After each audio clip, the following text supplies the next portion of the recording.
I will try to ask a little bit more questions, so just to keep you alive, not only myself. So feel free to answer, but I hope the participation will be a little bit higher. I don't want to lose audience. So path to publish. We saw something this morning. Basically, when we want to publish, the first thing is to have some research, possibly outstanding research, the best we can put together. Then we need to describe the research into a paper. And then, of course, the paper has to be written with some criteria. We can have tips how to do it better, etc. Then we need to choose the journal. We saw that there are many, many journals, so sometimes it's not easy. It depends on the paper. Sometimes we have a clear paper and then we have a clear idea of what the journal can be. Sometimes the paper can be maybe methodological or a little bit more policy-oriented, and then we have an idea of what journal we would like to publish our paper, and then we structure or a little bit the paper in order to fit with the kind of journal we have in mind. For example, in my field, an economic journal or more oriented to economics or a psychological journal, they have a quite different way to structure the paper, even the same content, but can be structured in a quite different ways. So if I want to publish in a more psychological journal, I need to be careful and try to structure in a way that they want to see things like, for example, clear research questions, identified, why, for example, for a more engineering or economic journal, it's not that necessary. So if you have it, okay, but it's not that they require that, clear structure of research questions that you are going to answer. So sometimes it can be both ways, but typically it's like you have a research and then you search for the best journal. You have an idea of what can be the best journal for your research. And then, of course, we want to get the paper published. In between 3 and 4, there is the review process. So now we are going to talk about this box that is not that black, at least maybe for me, because I've been a reviewer, editor, so of course I have more insight. But again, if you go to the web page of the journals, there are lots of instructions. So the general instruction, not maybe the kind of tips that I might be aware of, because I have first hand on that, but definitely lots of good information and correct information. I've read all of them, and of course, these are all the general things that how the review process goes. So the first question I would like to ask you, and that we mentioned a little bit this morning, is like, why do we need a review process? Does anybody want to say something? Why do we need to publish paper? This is the question. We said something this morning, so if you might remember. So why do we need to publish paper? To bring the results of the research to the public? Yes, exactly. So, because we want our work to be used by others. The reason why we do research and the reason why research develop. If you think about the research in your own field, 50 years ago. Of course, we have advanced. And the reason why we have advanced is because when we do research, we don't start from scratch. Typically, we read what other people have done before, and we build on top. This is why this came back to the contribution we discussed this morning. If we contribute, it's because we have read what others have done, and then we move a little bit forward what others have done, and we contribute to the current state of research. And then if our work is not read by anybody, is not known by anybody, nobody can use our research and build on top of that. So the research cannot progress. So if we can do a research that is a Nobel Prize, but if nobody knows it, yes, it's nice, but what is the purpose? We cannot help anybody else. Nobody can learn from what we have done and move forward. So the research basically is stuck. We have done great research, nobody knows it, and it's not of use. Useless is a bad word, but it cannot be used. So in that sense, it's a pity that we have done such a great research and nobody can learn from what we have done. So not only we want other people to know what we have done, because we want people to use what we have done and to move forward and improve what we have done to a next step. And so this is the way the research progresses so quickly. So again, we can discuss, maybe Mario will disagree with that, but the question is, if we put our paper on internet, in the university website, is this research published? Yes? Who agrees with the yes? Yes? Self-publishing? It's undefined. So yeah, Marcus will say, what do you mean for publishing? Yes. What do you think? Is it published? Is it? Are you happy? No. Okay, no? I agree if we say that published means put for public to use. Then in that case, I think yes. Okay. Yes, it is published. Yes, so it is true. Yeah, I mean, it is made public to others. So in a sense, yes, it is published. So the question is, why do we need peer review? Why we are going to do this somehow painful process to have someone judging us, asking us for correction, and maybe criticize us, etc.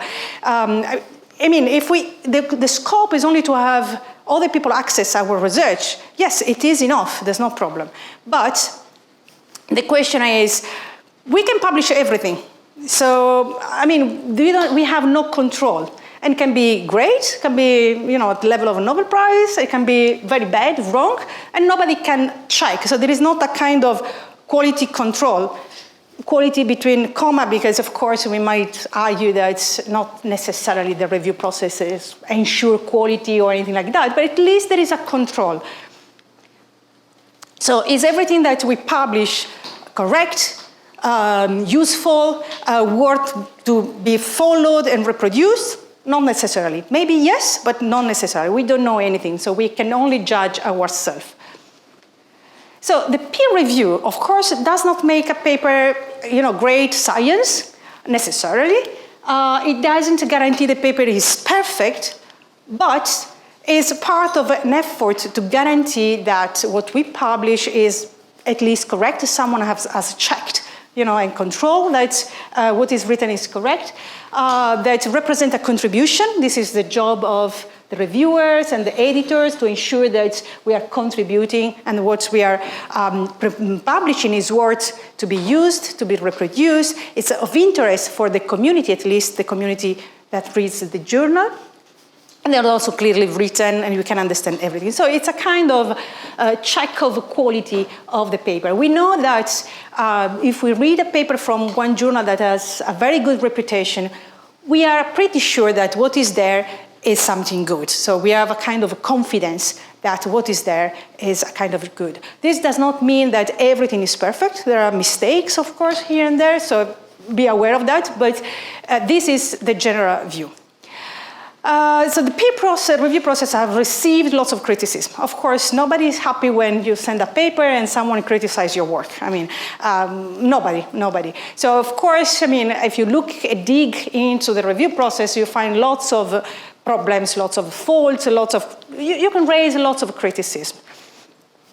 But nevertheless, this is the best way that so far all the communities in all fields around the world, this is the best way we have to ensure at least some quality or some control in the paper we publish. It has been there for, they say, 350 years. I didn't check, but the changes have been really, really marginal. So, I mean, with all the criticism we can have, still is the best process we can use. And of course, the reviewers plays crucial roles in this process of publishing. So there are many different ways of peer review process. So I don't know if you have heard about, on your field, what is the most common. You have what is called the single blind, double blind, triple blind. Have you ever heard about that? So yes? Does anybody heard about that? Yes? Yes? Okay. What is the most common in your field? Single blind? Well, maybe I will ask later. First I will say, the single blind review process, which is the most common, at least in transport, basically what's happened is that the editor, of course, knows everything. Know the names of, when we talk about blind, we talk about the name of the people. Okay? So single blind means that the reviewers know the name of the authors. The authors do not know the name of the reviewers. And the editor, of course, knows the name of both reviewers and authors. The advantage of this single blind review is that if the author knows the name of the reviewers, there might be two options. I mean, sometimes the reviewers might feel like, a little bit uncomfortable in writing criticism because you create lots of enemy. You are criticizing someone who maybe can also be your friend. And then, of course, if you are critics because you don't like it, you might not tell everything that you think. And this goes to detrimental of the quality of the paper. So, of course, we don't have to be too tough necessarily, but if we have some concern, we need to be free to tell the concern without being afraid that my colleague then will hate me for all his life, and then maybe the next time he or she will review my paper, will kill my paper just because it's a revenge from the first one. So, and unfortunately, because we are a human being, even if these things, we don't want to have these things, it's very likely that might happen. So the single blind review process is the most commonly used because in a sense it allows the reviewers to be a little bit more open without creating possible conflict between reviewers and of course the authors. The other side of the coin is that, of course, because nobody knows your name, you might be a little more tougher than you should have. But then, of course, this can be the editor, for example, sometimes moderate. So if the reviewer is too tough, we might, as an editor, to come back to the reviewer and say, please, can you moderate? This is not something you have to write or things like that. So there is a way also to eventually moderate a little bit tough reviewer.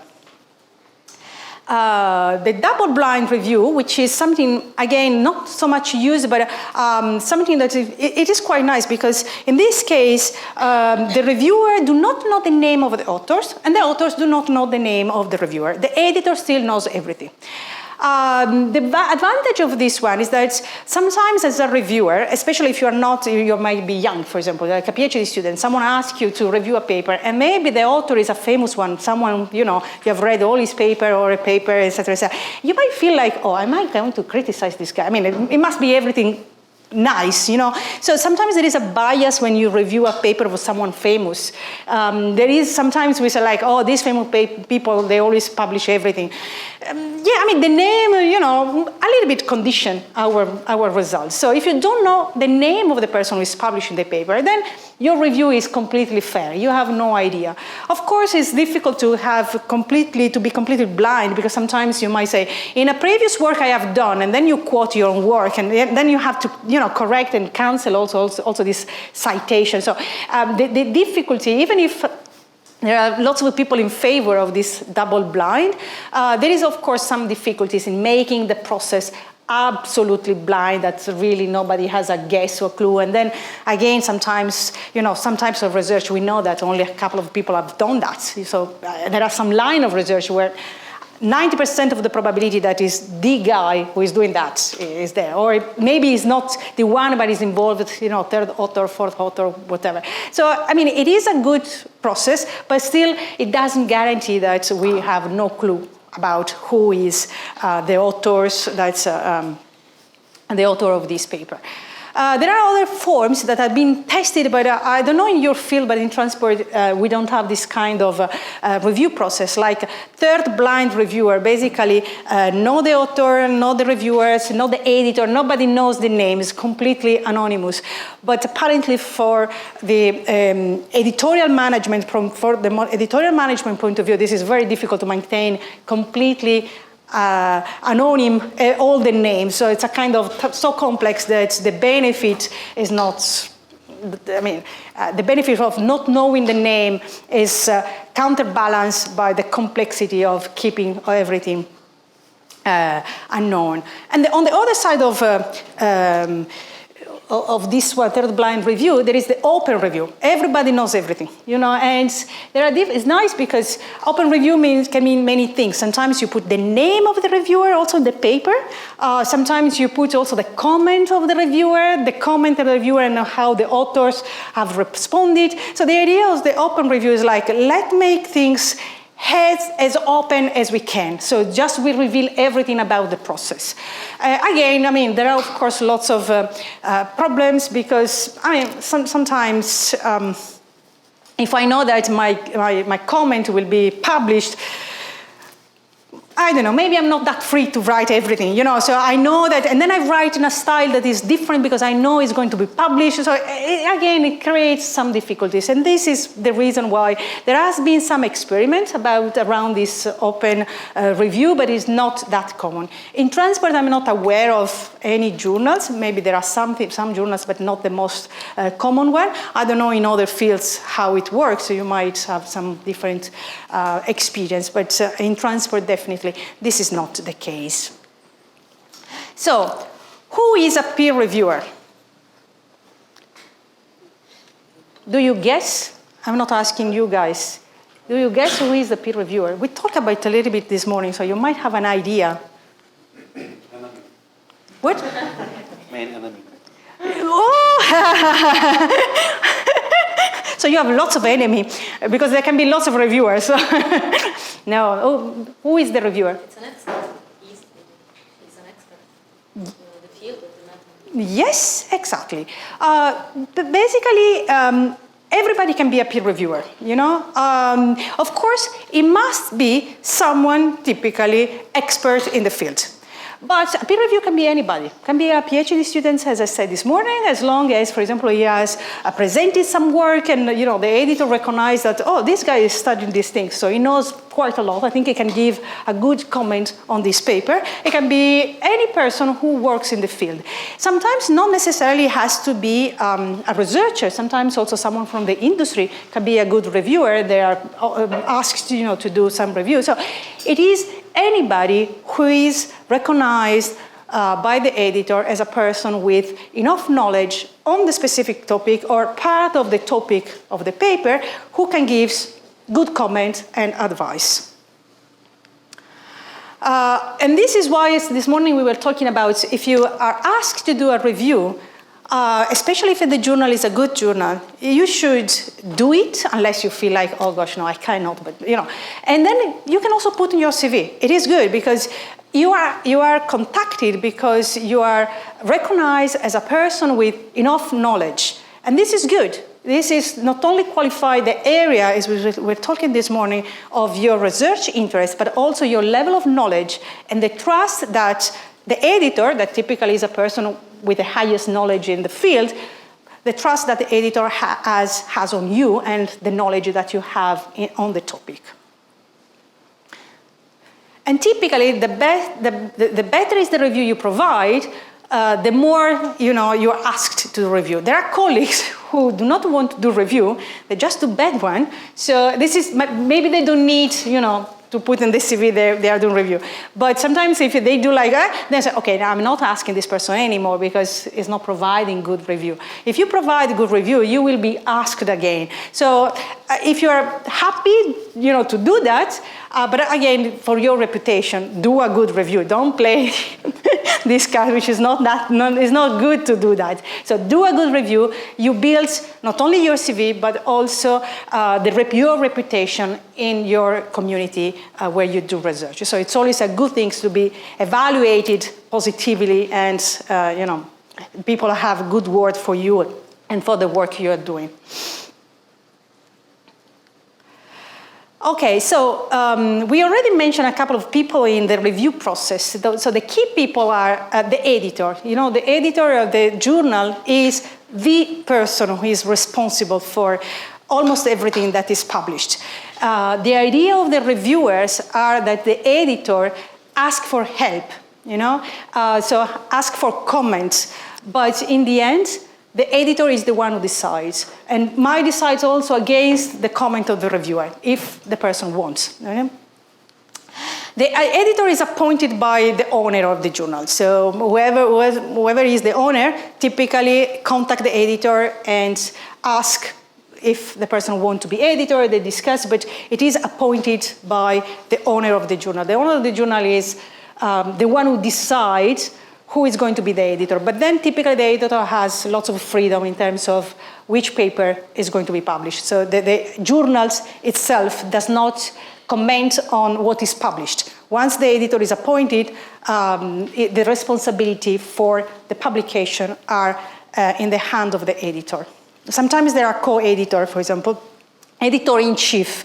The editor-in-chief is the person responsible. Then there might be some editors of area, which means the editor-in-chief distributes paper to some other editor to handle the paper. Handle the paper means that the editor basically contacts the reviewers and follow all the process. And then there are the editorial boards. So I don't know if you have, being in the editorial boards is like a step above being reviewers. So being reviewer, it's okay. If you are in the editorial board of a journal, it's even more important because typically the member of the editorial board is like an appointment that you get for 1-3 years, and it's like a statement that says you are an expert. So you are the person who most likely will be a reviewer of papers in this field. And this is typically something that we all put in the CVs. It's something that people like to have in the CV. I'm in the editorial board of this and this and this journal. It means that you are recognized to be an expert on those fields. It is more important than, of course, being simply a reviewer. But you might be a reviewer and not in the editorial board, but if you are in the editorial board, you certainly are reviewer of many papers in that journal. And then, of course, the reviewers can be anybody else, not only those in the editorial board, but everybody outside. I mean, as I said, any other colleagues we might recognize as an expert, and we want to have the opinion. The process, how many of you knows the process? Mario, yeah, okay. So don't be afraid, you can write, you know the process? No, No, you know? Who knows the process? No? Okay. So the process is, you decide the journal when you want to send the paper, and then you submit the paper. Typically, we submit online, and we submit our paper. What's happened to your paper once, you submit it? The editor read the paper, check the papers, and the first screen is like if the paper is within the scope of the journal. So as I said this morning, sometimes in some journals also 70% of the paper are rejected by the editor because they are out of scope, or they don't feel, they don't fit. If it is simply out of scope, it doesn't mean that it's a bad paper. It means simply that, for example, it's not methodological enough, it's not, for example, you publish in a psychological journal, it has nothing to do with psychology, or it's too psychology, and then the editor might say, like, why don't you send to this other journal? Maybe it would fit better, the topic of your research. So a desk reject, so a rejection from the editor without the paper be sent to review, it doesn't mean your paper is a bad paper. Especially if it is out of scope, it just means that it's not adequate for the audience of that journal. Of course, it can also be rejected by the editor because it's not good enough. And then, yeah, that's not good, but you can still learn something if the editor writes you some comment.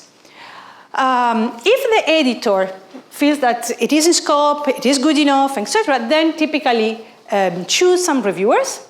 It can be 2, 3, typically 3 reviewers, because 3 is a perfect number. You have all the combinations. And send the paper to the reviewer and ask the reviewers to provide comment. The reviewers read thoroughly the paper, provides all the comments, and typically provides also an evaluation. An evaluation can be, yes, I like, should be published or not, or with this changing, etc., etc. All the comments from the reviewers go back to the editor, or the editor of the area. Means that the editor read the paper, send them the paper of a sub-editor, and the sub-editor does the remainder of the process. Then, as an editor, you read the comment, and based on the comments you receive, you decide on the next step, which means you can reject or you can send the paper back to the authors and ask for changes. And after that, of course, we made our final decision, and then the result can be rejected, and we are very, very upset about that, or it can be like, yes, accepted, or good enough, and then, it can make the day, depending on, sometimes when we receive an answer from a paper, we can be the happiest people in the world, or the most miserable people in the world. Unfortunately, even if it is relatively small things, for us is really, really important. So of course it has a major impact in our emotion, the way the answer from the reviewers.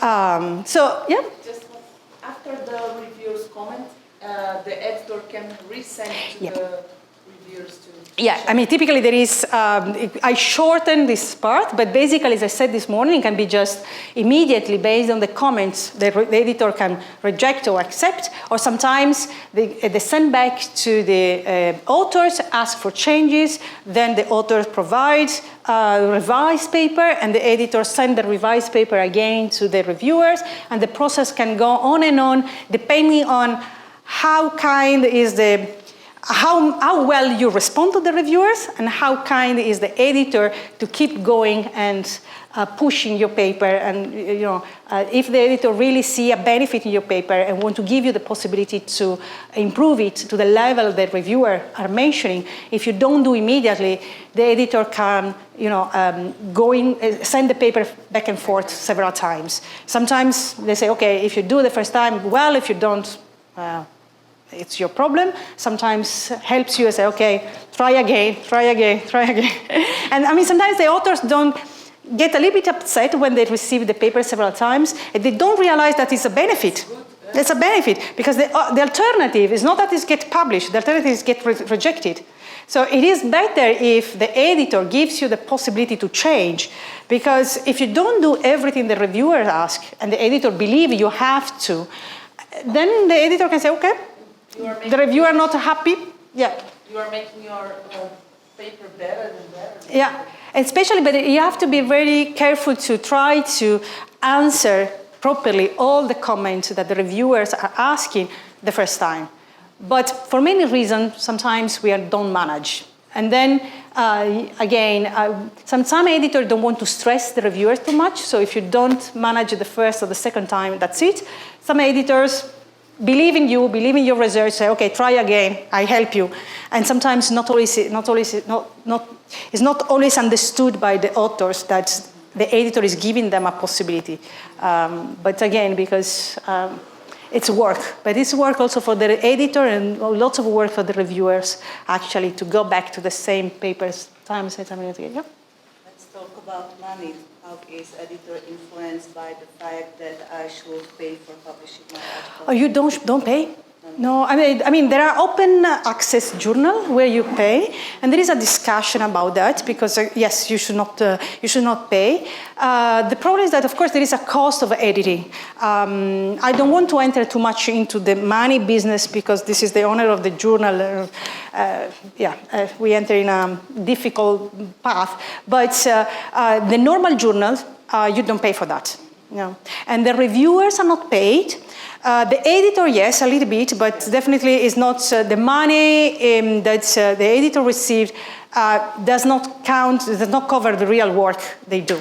It's just like a small amount for personal satisfaction, but it's not really they pay the job because it's a lot of work, really lots of work.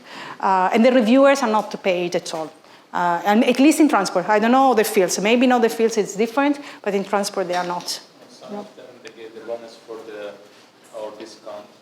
For example, I have this experience with the review with the Energy Journal, and for maybe once or twice per year, they give some discount, which are for when you go to the publish.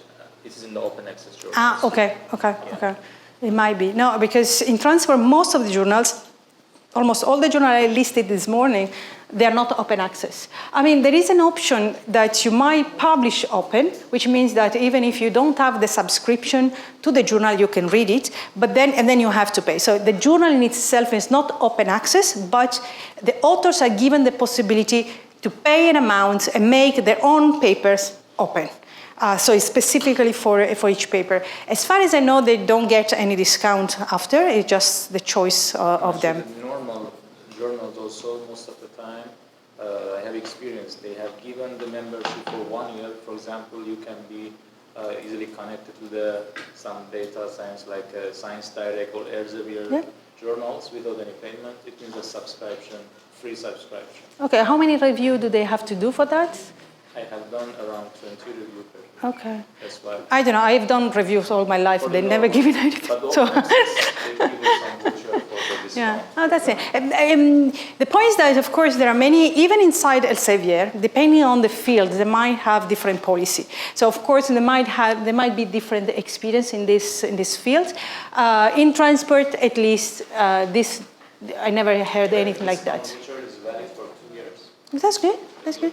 I mean, there must be some. Sometimes I think there must be some kind of reward more than the glory of putting, in your CV or reading the reserve. Because one of the things we are experiencing as editor is that reviewers, and especially the good one, they are so precious. It's always more difficult to have people accepting the reviews, and especially the good one, the one who do the review seriously, because many people ask them, many people want their opinion, so they are like overloaded by reviews, and most of them they're not accepting anymore because they have also other things to do in life. So because the number of papers submitted, the number of journals has increased so much, the number of reviewers we need is so high that sometimes it's becoming difficult to be able to have good review and in time. Again, then we might accept it and say, well, okay, but I can do it in 3 months. And then this means that all the review process we discussed this morning, it become longer. And then the whole system is less efficient because as an author, we want to have our research to be published or to have a response as soon as possible. We don't want to wait 2 years to have the paper published or rejected, etc. So it's a kind of loop that unfortunately is not working on sometimes in the right direction, but it's becoming really, really difficult to have review and to have colleagues who accept the reviews. I mean, as an editor, I have to I spend lots of time chasing reviewers. Please do the review. Please do it. You accept it now. Do it. It's very, very difficult. Yeah. Also in this small field, because you know each other, so it's maybe a friend of you or an enemy. So you cannot be a review of this kind of paper, like you know everybody from this group. Okay, I have a slide at the end, but no, I can discuss this now. It really depends on you. Unfortunately, because the community are smaller, so sometimes there is the chance that you review a paper of some friends of you, it's very high.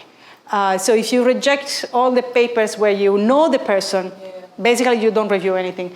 So, I mean, unless you have worked with the person, you have contributed, my suggestion, but then of course it's a personal matter, my suggestion is unless you have contributed to the paper, and then there is of course a conflict of interest, but if you only know the person, then you should be able to say, honestly, what you think about. Of course, it might be that if you like the person, you might be more, you can say everything that you think about, and maybe you say in a more polite way because, it's a friend of you, but still you should be able technically to judge and to say what you think.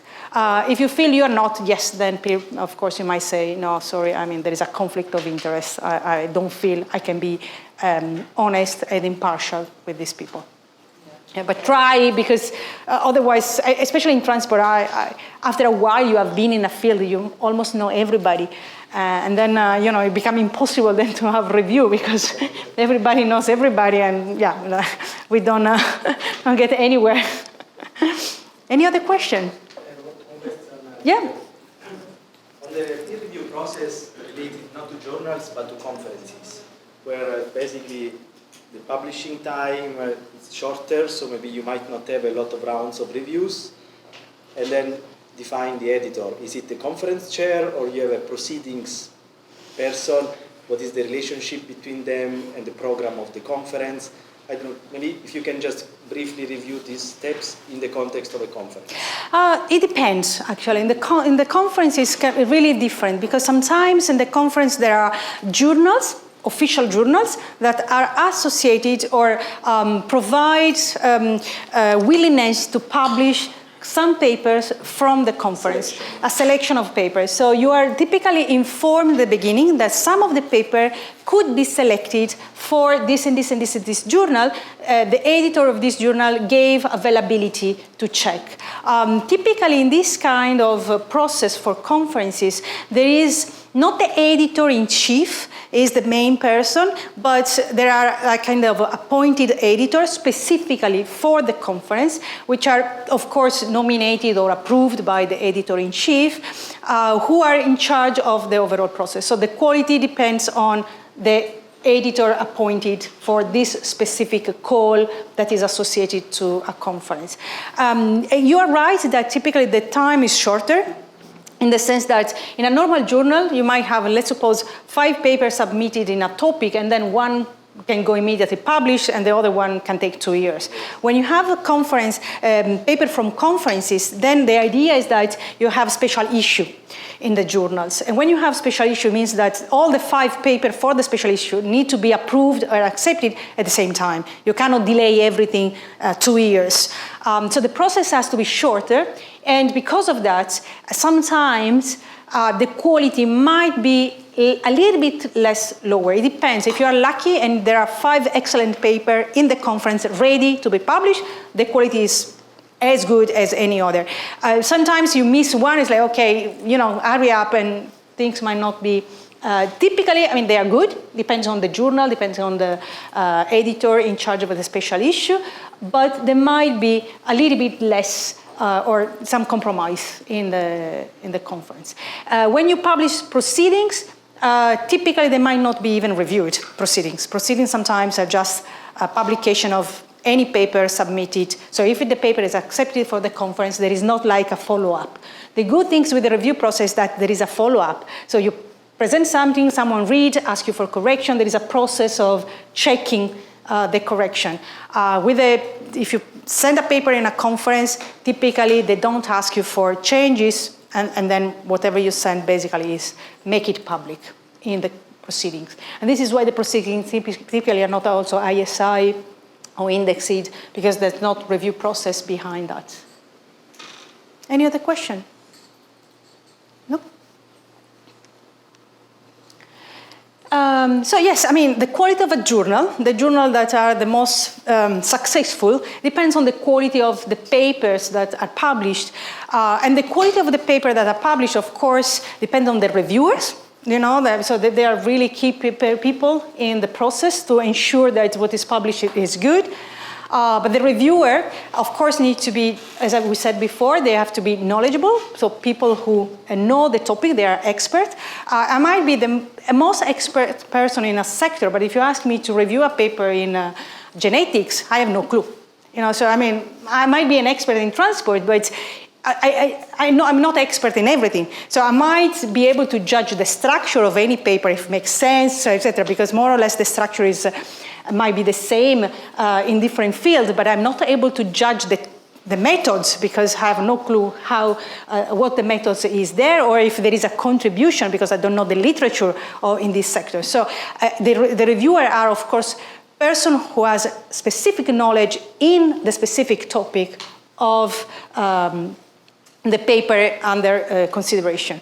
They need to be, as we said before, impartial. That's very, very important. No matter who is the person, is your friends, your students, your professor, a Nobel Prize, some famous people, you should be able to be impartial.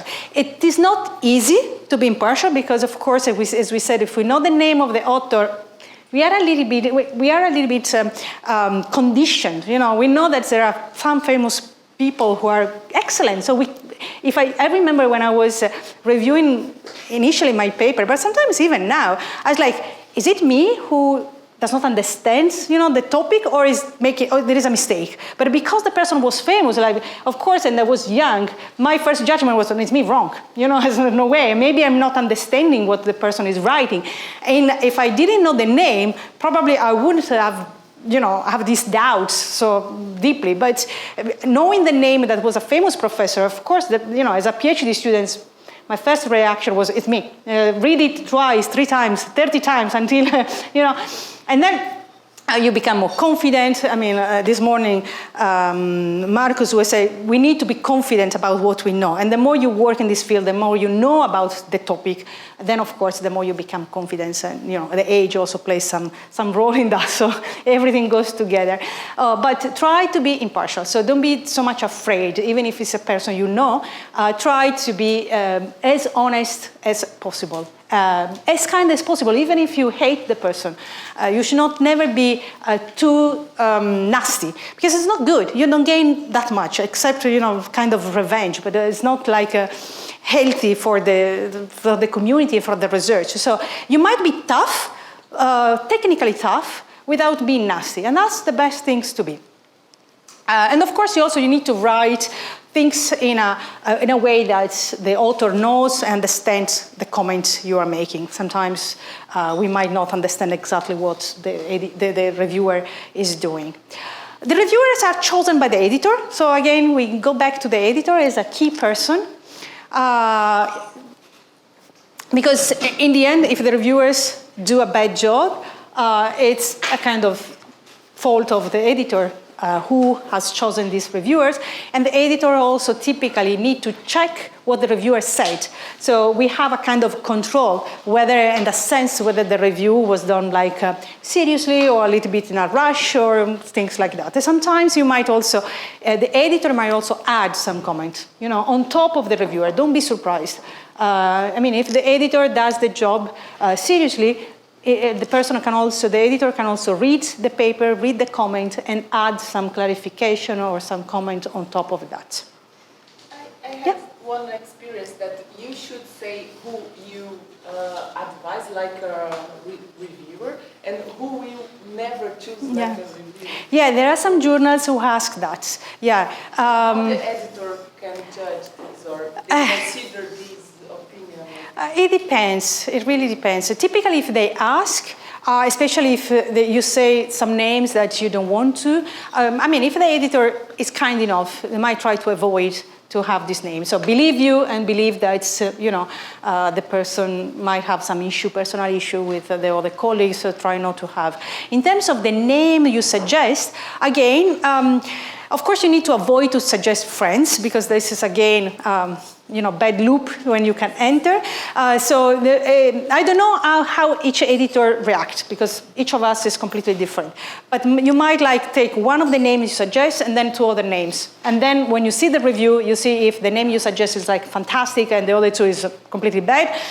Then next time you submit, probably we don't accept the next name, It depends how also, so if instead the person you suggest does an honest review, etc., then, it's okay. We can. Once I suggest one researcher that she's really good, but she had the same surname like me. Oh. But it was totally different, And then it's, what, you suggest some for cousin or something? Okay. Oh, actually not. Okay.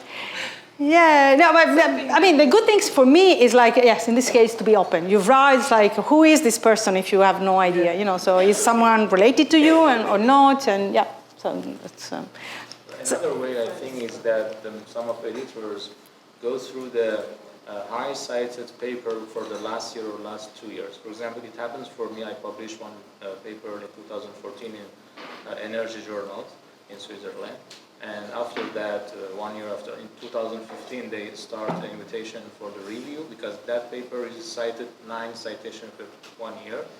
And still I'm working as a reviewer with them. Most of the time, I think editors try to understand the last year's. What we do when we search for reviewers, definitely sometimes we know exactly. Sometimes for example, if you cite a certain number of people, then we check the people. If I don't know the person, then I go to Google Scholar, I go to the web page, I check what the person has done, because sometimes your name is in a paper, but you have not really contributed to this part of the paper. So you might not be an expert. So we check, how the person published, this history, records, all these things before. Is the expert, how much the person is expert in this area? Yeah, definitely. Most of the time, because my supervisor done in this PhD, for example, if you are a young reviewer, what they do, they use you within because reviewer is not alone. Most of the time, the good journals, they use 5 or No, minimum 3. Three, minimum From 3. 2 to, see if you get 2, you are lucky, and typically 3. Minimum 3. And when they used you, for example, as the first who they don't know anything about you, they use with another 2 experienced people, and on that time can evaluate how much you are in the target and how much you are close to the expert. Yeah, I mean, you don't need to compare your review with the expert one, because the editor, if you read the review you provide, even without the expert one, is able to judge typically whether you have done a good or bad review.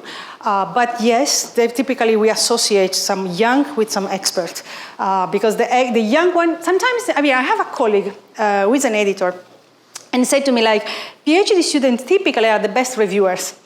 And the reason is because sometimes they have the knowledge, but they are not the same confidence. So they spend much more time, they go through all single details. You know, as an experienced person, you scream through, you find the major mistake, and then that's the most important thing. The PhD student go line by line, equation by equation, they find, no, this comma should not be there. So sometimes PhD students are really, really the best. So you have both views, you know, the deep one, and then the major picture of the expert person. So yes, it's we try a combination of possibility. Unfortunately, not everybody accepts, so sometimes we end up with some combination that is not the optimal one or the one we wish to have.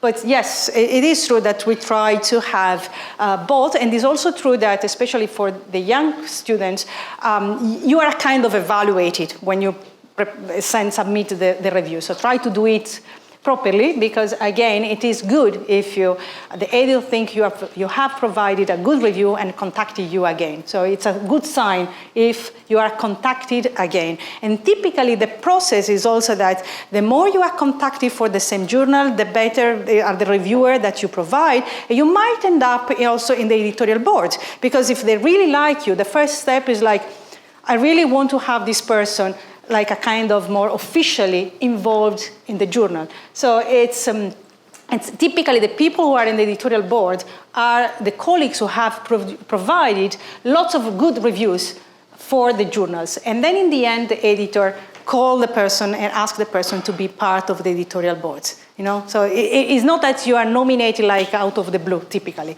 It's typically a process that you gain the access, or kind of, you know, you need to gain in terms of reputation and build your reputation with the journal and the review you provide.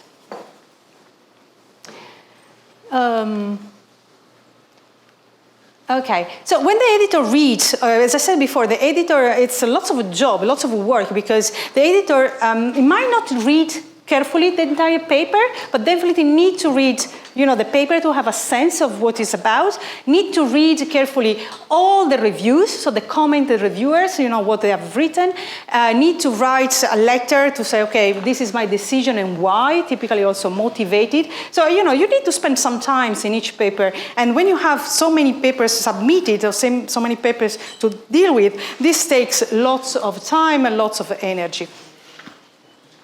As I said, can add personal comment, etc. And more importantly, sometimes, more than once, the editor needs to deal with controversy, because, as we said before, sometimes it might be that a reviewer is too harsh, and then also the author get upset because it's like, why this person is writing me in this with this word is unfair, things like that. So, you know, balance this kind of behavior. We are all human beings, so we can see all kinds of sorts of reaction from the review.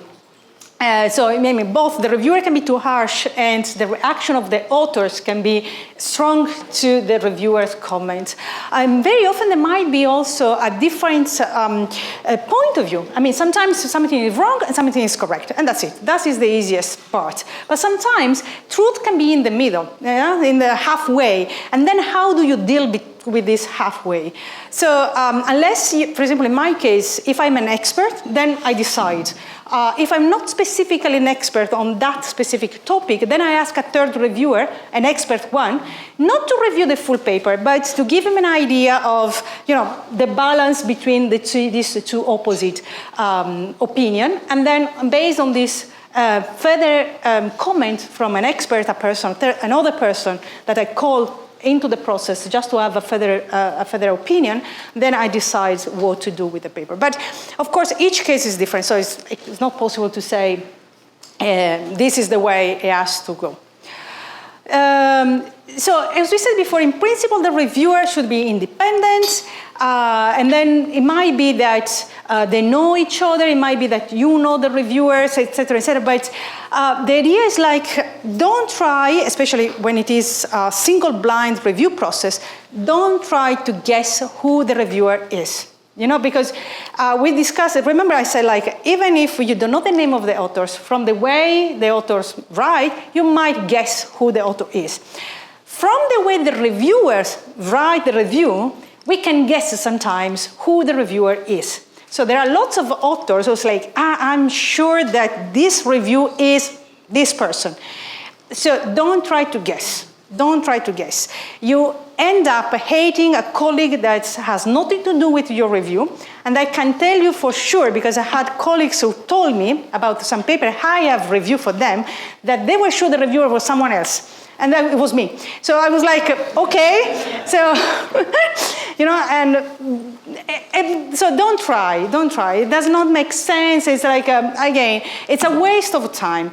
Try to guess who the reviewer is. And also as an editor, sometimes the editor also change some words, because, you know, we have different language. We are all from different countries. So sometimes we make mistakes that are typically you can spot. You are from Slovakia, you are from, I don't know, France, you are from Italy, etc. So sometimes you might correct sometimes, you know, because otherwise, the authors can spot that at least you are from Slovakia, because you might make some typical mistake from that specific country. So it might be, so be careful, of course, also when you write the review, if you don't want to be spotted. But again, my suggestion is to anybody, any author, don't try to guess who the reviewer is. You might be lucky. In some cases, the author spotted the reviewer. But, you know, it's once out of 1,000 guess, and it's pointless. I mean, it's just a waste of time. And again, you hate someone, and most of the cases is not the right person you are hating. So avoiding this kind of mistake. So especially when the community is small. I mean, of course, some community is very big. You might be more difficult. But in some community like transport, you might play the game, but still very, very, very difficult. This is the comment we were mentioned before. So the reviewer, if you think that the colleague, the paper, the author is someone you know, you might feel like, no, I don't feel confident. So yes, you are still the chance to say, no, I'm not confident to review the paper of my colleague. I will not be able to do an impartial review. Sometimes you might say also, well, it is not in my scope. Typically, of course, we choose as an editor, we choose the reviewer carefully. But sometimes we can make a mistake. So it is fine if you say, I'm not confident in this area, or I'm not confident with these people. Think twice before declining a review. Think really, if the editor has chosen me, even if I'm not able to review completely the full paper, because the paper sometimes has data collection, methodology, etc. So maybe the reviewer chosen you for one specific part. So it doesn't mean that you have to be an expert of the entire paper. So you might be an expert of one part, and then of course you say, well, I'm not able to review the entire paper with the same detail, but I know that if the editor has chosen me, then I do the review for the part where I'm most confident. And then the other parts you read and comment as much as you can. So think twice, because if the editor has chosen you, it means that he or she saw something that you can contribute in the paper. So first, think about how can I contribute? Maybe there is something I can do. And then if you really don't find anything, then you can comment and try, okay? Okay, regarding the reviewers, be aware that the reviewer are not your enemy, okay? So I know that when we receive comments and the comments are not good, we feel the reviewer hates me. He has something against me. He envies my job. He wants to, he doesn't want me to publish this kind of work because he or she wants to go first. I mean, we think all sorts of bad things. Sometimes we guess, and it's true, they might do all these things, but it's not the case. It's very rare that the reviewer really hates us or has something against us. So don't start at least with this attitude, because it doesn't help. It doesn't help the way you approach the comment. So yes, in many cases, doesn't hate you, doesn't try to boycott your job or anything of your work and anything like that. Typically, the reviewer not only provides an evaluation, but should also provide comment to improve the paper. So unless the comment is there's no contribution, something is wrong, something cannot be changed, or things like that, if the paper is not rejected, the work of the reviewer is also to try to help, giving suggestion how to improve the paper. This is why it's sometimes, even if it is rejected, if the reviewer does a proper review, provides lots of comment, so you might still use the comment, improve the paper, and try to resubmit the paper improved.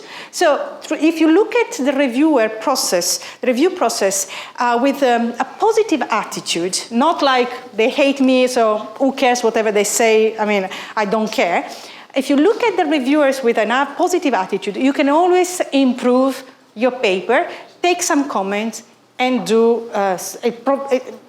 end up with some paper that is better than the first version.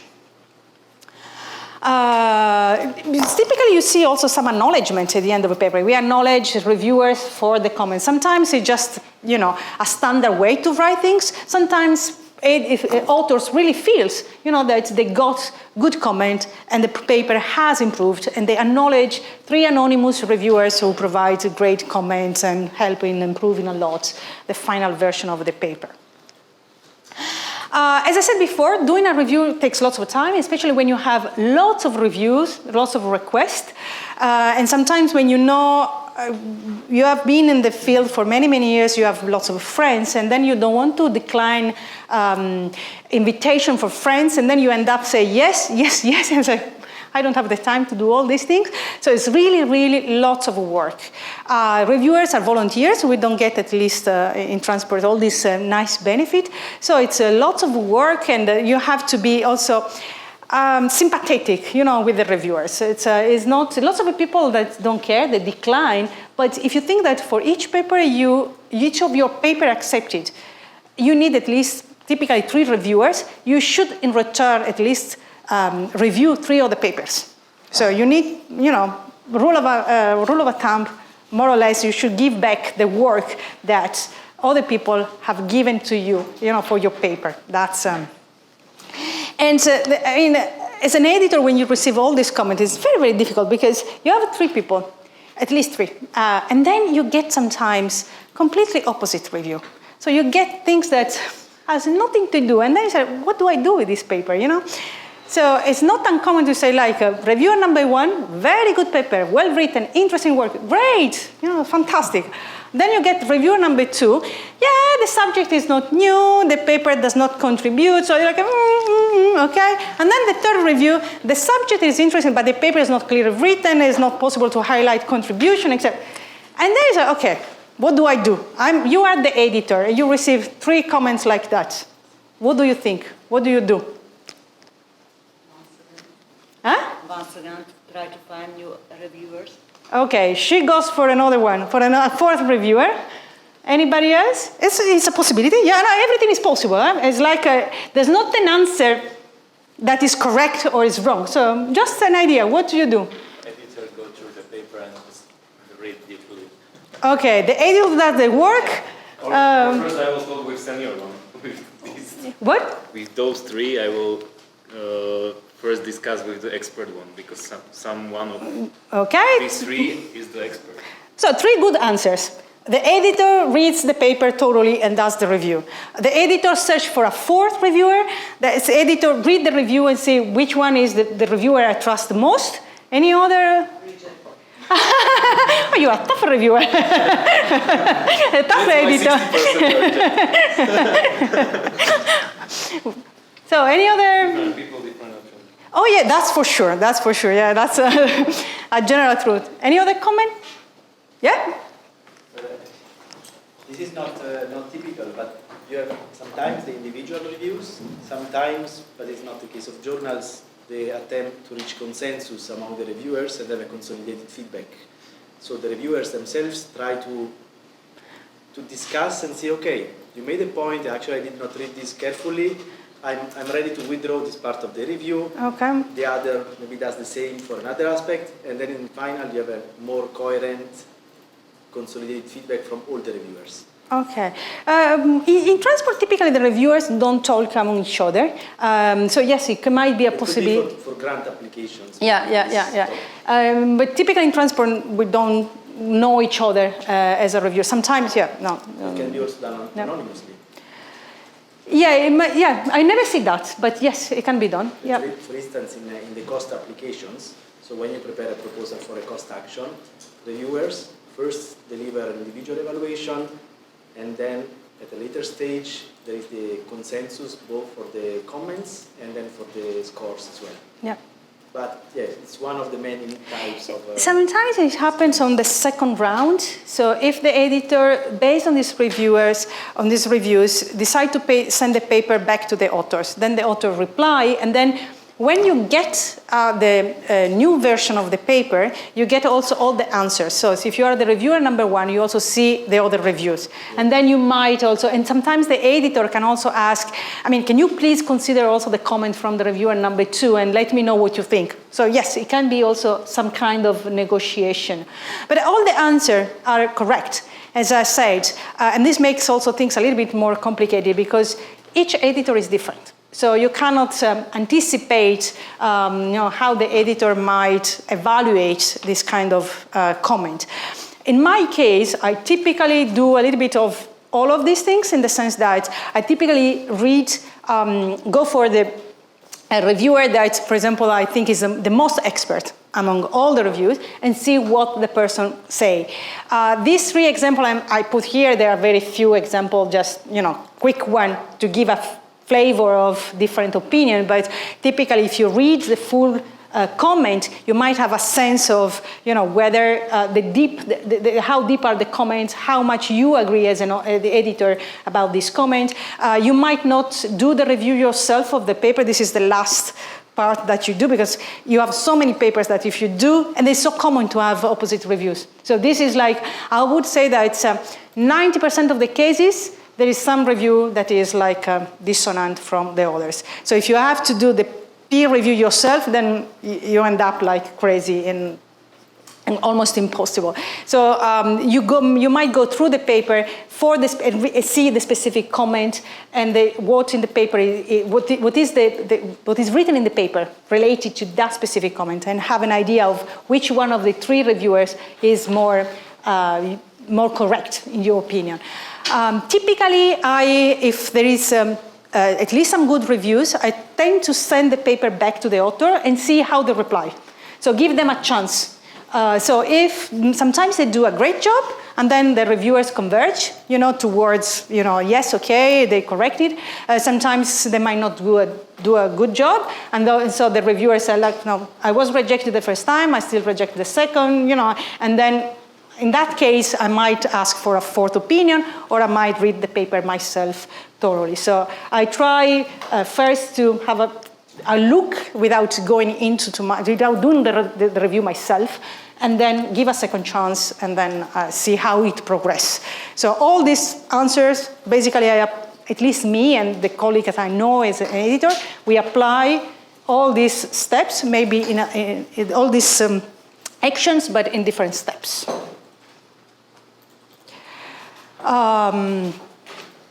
Okay, so we discussed already this.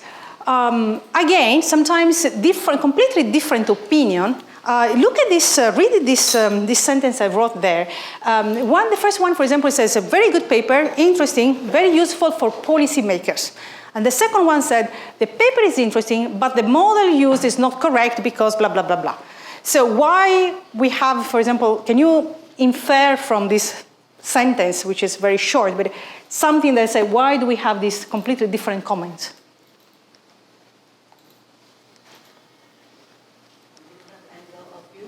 Exactly, yes.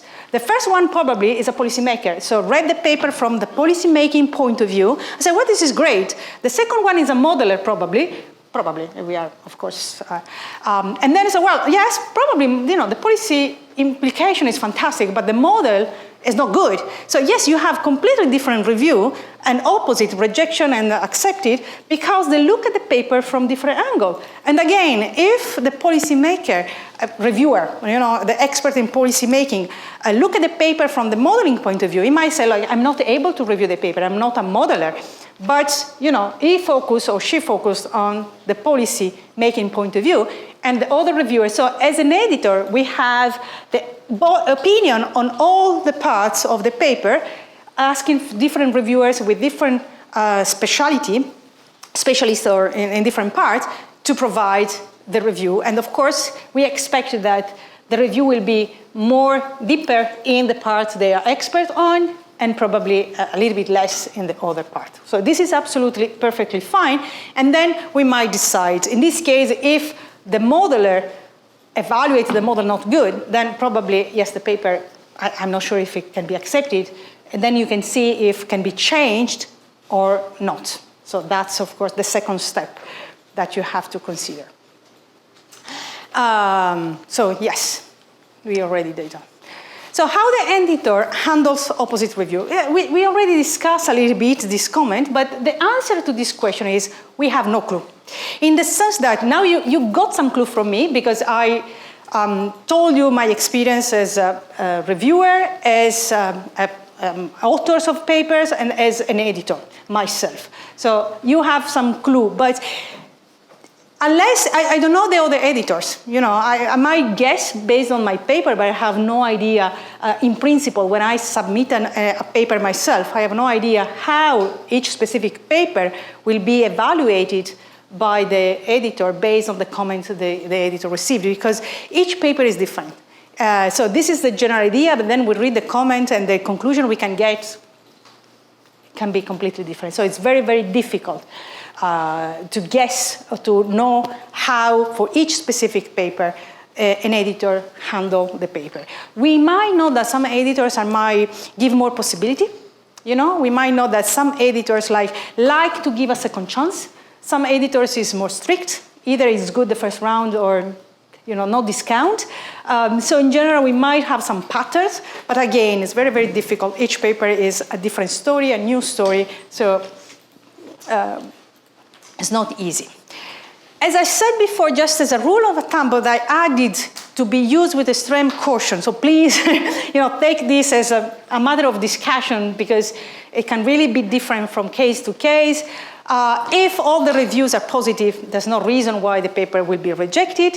If all the reviews are negative, typically it's difficult that it will be accepted. If you have any combination, two positive, one negative, might be the way it goes more to two positive, so probably we give a chance. But again, it depends, because if the negative one is like, look, the data you collected do not allow you to answer the question you're posing. So there's no way that you can change the paper to answer this question. So even if one reviewer spotted that, and also the other two says, fantastic, if we believe this is the truth, we don't accept it because there's no chance that the person can collect new data in the short time. So you can collect new data, submit another paper, but not this one. So again, yes, two positive, one negative, we tend to give a possibility, but it depends on what the negative says. If it is just a matter of modeling, yes, you can spend 1 month, change completely the models, and improve the paper. So even if a very bad model, a wrong one, maybe can be improved quickly. If the data, it takes like 1 year to collect the data, then we say, okay, change it and come back in 1 year once we have collected the new data and we are happy, to have the paper again. But I cannot allow you to review now because it will take too long to do that. So again, these are really, really rule of thumb that you have to take very carefully because it cannot be generalized. Again, two negative, one positive. Yeah, we might give a chance. It depends really. Then you need to read what the comments, the specific comments are. But very often we have one accept, one revision and 1 reject. And then, yes, again, the editor has to go through the review exactly, so read specifically what each review says and make the judgment and decide. What the reviewers look for. Of course, we said that, it depends again on the reviewers, but typically, the first things we look at is the contribution. The most important thing is that the paper provides a contribution to the current state of the art. So again, the literature review is really, really fundamental. The motivation, and the literature review is really important for, give me the time, how much time I have? It's okay? 15, 18 minutes. Okay. Depends also how much time you want for questions, but let's give at least 10 minutes. Yeah, just let me know when. So yes, the literature review is important to motivate the contribution. Okay, so why it is important, a very good literature review, because you have to demonstrate that you know the state of the art and how your research move the frontier of the state of the art. And then, of course, the methods, that if the method is correct, again, as I said before, if it is what your research can be used, can be reproduced, if it is clearly written, all these things we have already seen. Okay. Sometimes you see these guidelines also in the journal, so read specifically and try to ask yourself, whether you are really ticking all these points. And sometimes also in the conferences, they have a list of requirements, and if you read the list, there might be some differences, but more or less the point is always the same. The contribution, if the method is valid, if it's clearly written, if the abstract clearly convey the content of the paper. But it's important that you know that exists this list of things, and then go for the journal you would like to publish, see if they have a list of tips they can give to you, what is important that you have in your paper. These are from transport journals, so might not apply for all these different fields. But my suggestion is go to the journals that is in your area, read the list of recommendations, and try to see if you are fulfilling all these requirements. Okay? It's different criteria, but more or less, if you go through, you see that many of them are similar, just expressed in a different way. So the outcome typically it depends again on the journals, but the most 3 important outcomes are like accepted as it is. It can be accepted, or minor changes typically it means that yes, we like it, there is not major mistakes, so do small work and it's basically almost accepted. In the second review, you have to do really wrong things. If the paper is accepted with minor changes, you need to mess things up, to not to have the paper accepted after the first review. Sometimes it might happen that you make some change, and then the reviewer says, well, now that you make this change, then I understood, and then this is wrong. And then yeah, it happens sometimes, so be careful when you do the review.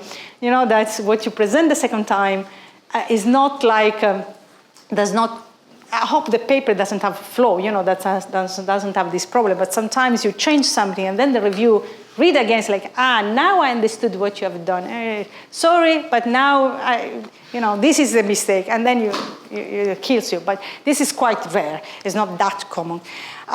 So very often it's accepted or, give you the second chance after major changes, which means you need to do some major work, but you have a chance. And of course, if it is rejected, no chance to reply, and that's it. That's the worst situation you can have. In some cases, I don't know if you have this experience, I have been told that one outcome can also be only editing the paper. It never happened in my field. Typically, some comment that the reviewer writes, and on top of that, please check the English, have proofreading, things like that, but not as outcome of the full process. But I have been told that in some fields, it might be the case. Be aware also sometimes, especially in Elsevier, the paper can be, even if rejected, can be transferred to another journal. And sometimes also the review transfer. So when you review the paper, they ask you, do you like your review to be transferred? Do you like your name to be known by the editor? And then this means that sometimes if you want to submit the paper to another journal, because maybe it was out of scope, or even reviewer might feel that, there is a benefit that the reviews goes with the paper. They don't have to search for new reviewers, and you don't have to do the burden of all the submission and things like that. This is an option I know in Elsevier. I don't know other journals if they give you this option.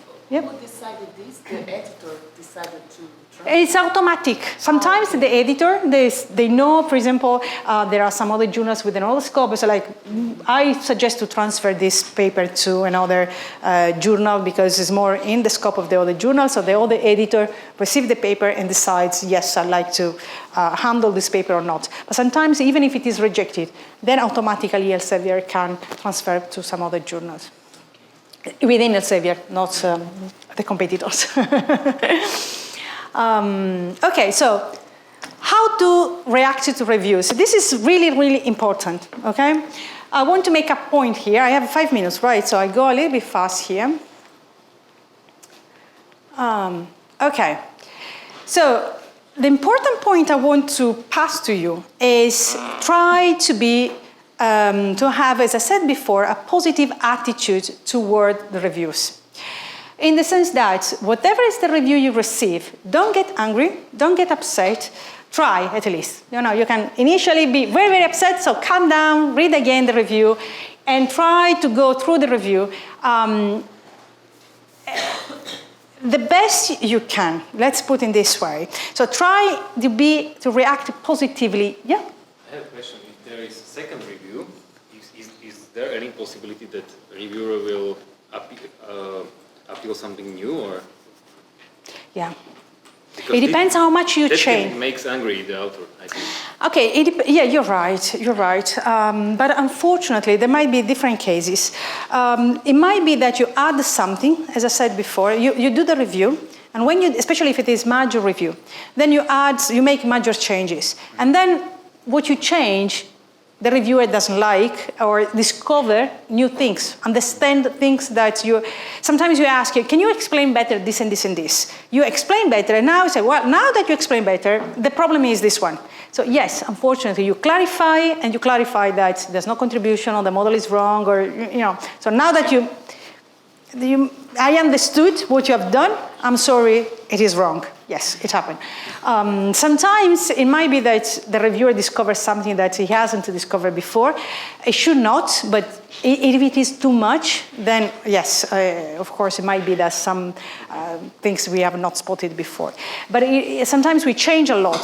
So my suggestion is always change everything the reviewer asks, not more. Because don't change what is good. I mean, if the reviewer has not commented on something, don't kill yourself, because anything you change will be evaluated. I know. Yeah, so you have to be a little bit careful, but you need to change everything the reviewer asks. Because if you get upset, and the reviewer, believe me, gets really even more upset than you if you don't change what the reviewer asked. Sometimes many authors says like, reply to the review, but don't change anything. And then, it's really, really upsetting. Because as a reviewer, you have been through, you have commented, etc. And if you say, typically you want the author to change something. If the author just say, we have not done that because of that, that's it, without changing anything, this is really when reviewers get upset and say, okay, we don't agree, so that's it. So be aware that try to change. In the balance, of course, it doesn't mean that you might not agree with everything. But if, especially, you have many comments, it's not possible that for none of the comments you change anything in the paper. But it's happened. But this is really where, sometimes reviewers get upset. Say, well, if the author don't want to change, then my opinion stays the same, sorry, it's rejected. And then it's becoming a little bit complicated. So the point is there's no point to argue with the reviewer. don't try to argue about how good or bad is the reviewer with the editor, because typically the editor has chosen the reviewer. So, he has faith in the reviewer. So if you it might be that you are right, but don't be too tough on the reviewer, because again, if the editor has chosen the reviewer, he believes or she believes they can do a good job. So, it's not beneficial. So it's much, much easier to try to change the paper unless there is really some major point that you cannot deal with. But otherwise, try your best to go through each point. And for each point, even if you cannot change that much, try to change something. Try to do something that, well, if the reviewer said, for example, sometimes the reviewer said, like, I don't understand this sentence. Even something simple. Then you can say, you can reply and explain to the reviewer what the sentence means. But if you don't change the sentence in the paper, the idea is like, if the reviewer has not understood, it probably means that someone else might not understand the sentence either. So don't only reply explaining the reviewer, try to change something in the paper, because to make the sentence clear to everybody else. So the reviewer is like representative of the audience you will have, okay? So think about if the reviewer has not understood, so probably someone else will not. So I will make an effort. At least you show an effort that you try to reply to the comments of the reviewer. So try really to make an effort to try point by point, not to forget anything, and to reply to all of them. Unless the paper is rejected, there is always a chance to have the paper accepted, even if there are really major reviews asked. So it really depends on you guys, how you reply.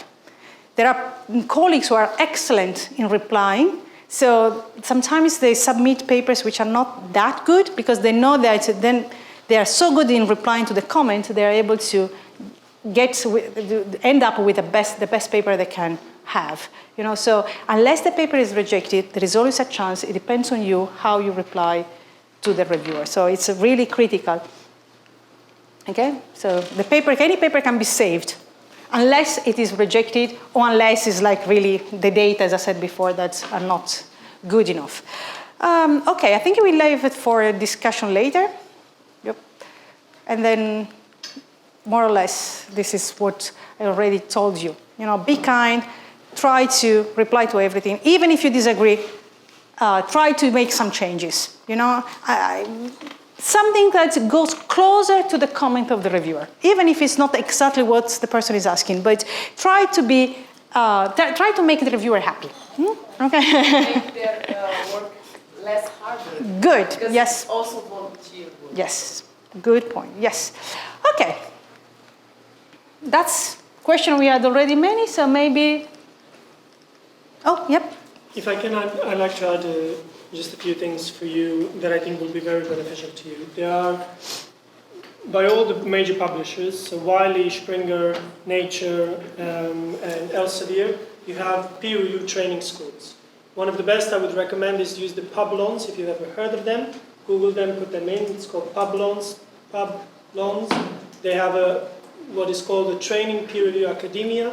And the reason why I think it's one of the best is that they will actually give you papers to review, and they will assign you international peer reviewers that they will check how you peer review the paper.